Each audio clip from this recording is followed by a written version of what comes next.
Stratégie de financement de l'éducation proposée par la génération Ali Touré dans son programme Le chemin du retour. Le financement de l'éducation doit être l'affaire de toute la société. C'est pourquoi nous allons instaurer une taxe scolaire prélevée auprès de tous les propriétaires de maisons ou d'immeubles corporatifs afin de renforcer le financement de l'école, manuels et équipements nouveaux et modernes. Cette taxe sera prélevée à la source, c'est-à-dire dans la facture d'eau de la maison ou de l'immeuble, commerce, industrie et institutions.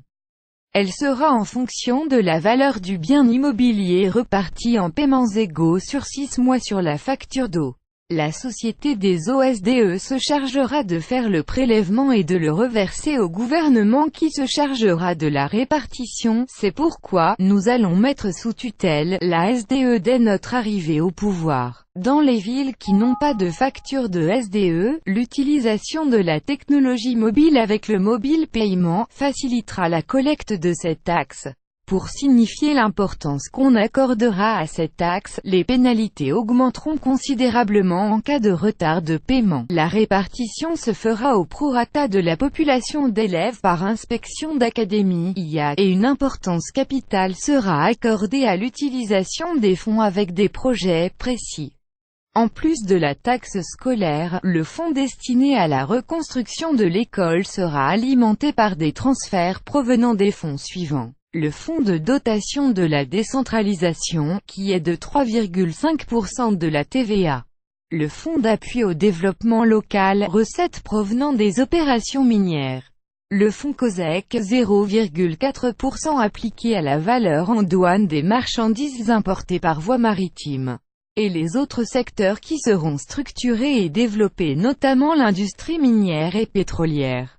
Avec ces importants moyens, nous envisageons d'atteindre les objectifs suivants. 1. Introduire l'anglais dès l'enseignement primaire. 2.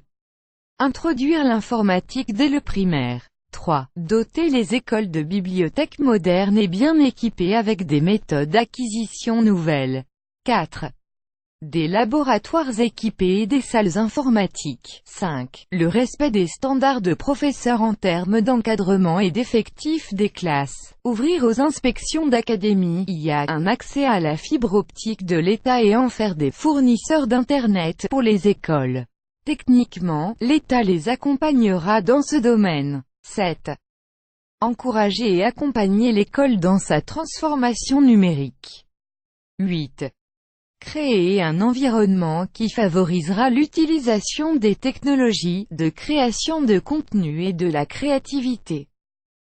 9. Et accueillir tous les élèves qui sont aujourd'hui en dehors du système, par faute de place ou par manque d'infrastructures sur l'ensemble du territoire national. 1,5 million d'enfants sont hors du système éducatif. C'est énorme.